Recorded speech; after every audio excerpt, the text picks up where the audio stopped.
Assalamualaikum warahmatullahi wabarakatuh.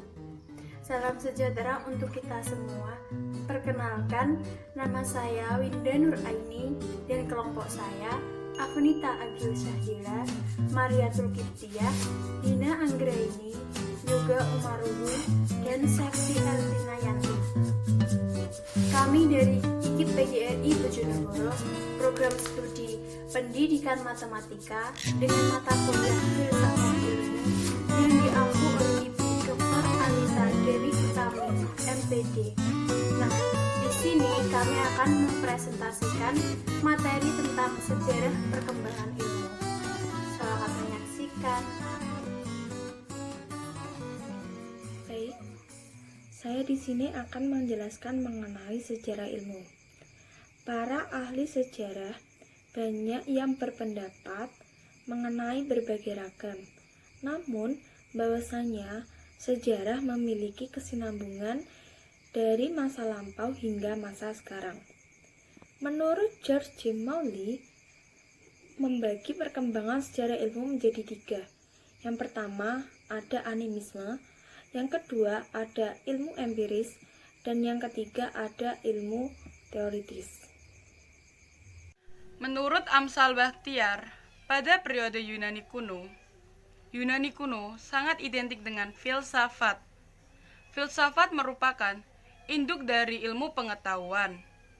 Seiring berkembangnya waktu, filsafat dijadikan landasan berpikir oleh bangsa Yunani kuno untuk menggali ilmu pengetahuan, sehingga berkembang pada generasi-generasi setelahnya. Periode Islam. Menurut Harun Nasution, keilmuan berkembang pada zaman Islam klasik pada tahun 650 sampai 1250 Masehi. Perkembangan ini dipengaruhi oleh persepsi tentang bagaimana tingginya kedudukan akal seperti yang terdapat dalam Al-Quran dan hadis. Sekitar abad ke-6 sampai 7 Masehi, obor kemajuan keilmuan berada di pangkuan peradaban Islam, seperti dalam bidang kedokteran dan kimia. Selain itu, umat Islam juga menekuni filsafat dan logika. Assalamualaikum warahmatullahi wabarakatuh. Saya Yoga Umarul Iman dari Prodi Pendidikan Matematika yang pada kesempatan kali ini akan memberikan penjelasan tentang perkembangan ilmu di zaman Renaissance. Nah, setelah penjelasan sebelumnya periode Islam, jadi perkembangan ilmu di periode Islam, sekarang kita masuk ke periode Renaissance atau zaman Renaissance. Nah, dalam sejarahnya nih, kalian pasti pernah mendengar atau pernah tahu atau pernah mengenal tokoh-tokoh seniman terkenal seperti Leonardo da Vinci dengan karyanya Mona Lisa dan The Last Supper. Nah, ini yang terkenal biasanya. Ataupun Michelangelo dengan karyanya patung pahat yang diberi nama David. Ataupun kalian juga pernah pasti nih mengenal tokoh-tokoh ilmuwan seperti Galileo Galilei. Nah, semua tokoh-tokoh tersebut ternyata memiliki persamaan gitu. Persamaannya adalah ada satu.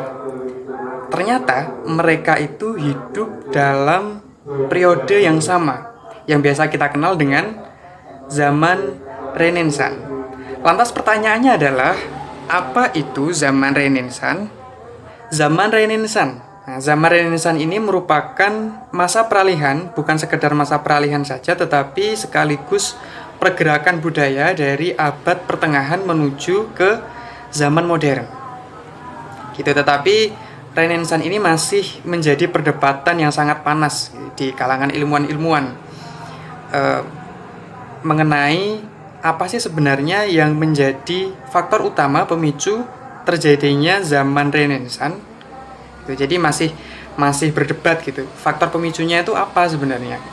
Ternyata ada salah satu teori yang banyak didukung gitu oleh para ilmuwan modern yang menyatakan bahwa sebenarnya pemicu atau faktor utama dari terjadinya zaman Renaissance ini adalah adanya migrasi cendekiawan dari Yunani ke berbagai negara di Eropa gitu. Nah, lantas pertanyaannya sekarang adalah bagaimana sih sebenarnya cendekiawan ini bisa menyulut pergerakan budaya sebesar Renaissance ini, dan apakah yang menyebabkan migrasi ini terjadi? If you don't know, you have to know this story. Nah, pada abad ke-15, Konstantinopel itu merupakan ibu kota dari Imperium Romawi Timur, yang mana pada abad tersebut Romawi Timur sudah jauh sekali dari masa kejayaannya. Lantas apa penyebabnya? Jadi ada banyak sekali faktor. Yang pertama adalah karena pembuatan kekuasaan dan perang saudara yang tiada hentinya. Yang kedua adalah adanya wabah penyakit. Dan yang ketiga adalah kesalahan pengambilan kebijakan. Sehingga dari ketiga ini, bahkan ada faktor lain, itu memiliki kontribusi besar untuk melemahkan Romawi Timur dalam usahanya menghadapi konflik-konflik di masa-masa abad pertengahan. Sehingga tidak heran sebenarnya kalau Konstantinopel pada tahun 1453 itu jatuh di tangan Sultan Mehmed the Conqueror. Oleh karena itu, di balik penjarahan dan jatuhnya Konstantinopel memiliki beberapa dampak, yang salah satunya adalah adanya migrasi cendekiawan dari Yunani kuno ke berbagai negara di Eropa. Tetapi, to make long story short, yang paling penting dari poin-poin zaman Renaissance ini adalah manusia pada zaman ini adalah manusia yang menginginkan pemikiran-pemikiran yang bebas, dan ilmu pengetahuan di zaman ini yang berkembang itu adalah ilmu astronomi. Yang paling penting yang dicatat ini adalah zaman Renaissance adalah zaman era kebangkitan dari zaman sebelumnya, yaitu zaman kegelapan yang sering kita sebut dengan the Dark Age gitu. Dan yang terakhir adalah tokoh-tokoh yang terkenal di zaman Renaissance ini. Yang pertama adalah tadi ada Leonardo da Vinci, yang kedua ada siapa? Leonardo da Vinci, Michelangelo, dan yang ketiga ada Galileo Galilei. Dan ada lagi banyak tokoh-tokoh yang terkenal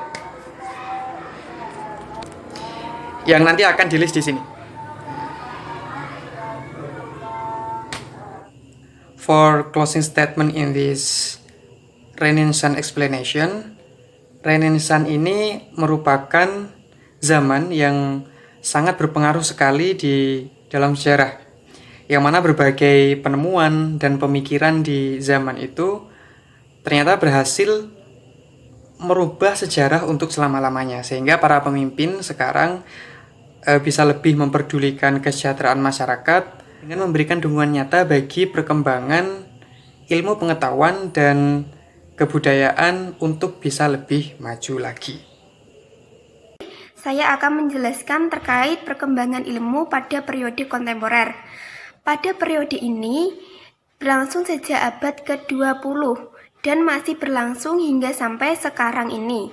Periode ini diawali dengan canggihnya teknologi dan spesialisasi ilmu yang semakin tajam dan mendalam.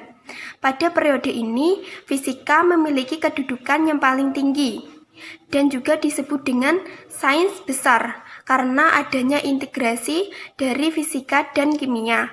Selain fisika dan kimia, ilmu komunikasi dan informasi juga berkembang pesat pada periode ini. Nah, itu tadi penjelasan tentang materi sejarah perkembangan ilmu. Kesimpulannya adalah sejarah memiliki kesinambungan dari masa lampau hingga masa sekarang. Sejarah perkembangan ilmu itu sendiri dimulai sejak periode Yunani kuno, periode Islam, masa Renaissance dan modern, dan periode kontemporer yang masih berlangsung hingga saat ini. Sekian dari kelompok kami. Mohon maaf apabila ada kata yang salah. Saya akhiri. Wassalamualaikum warahmatullahi wabarakatuh.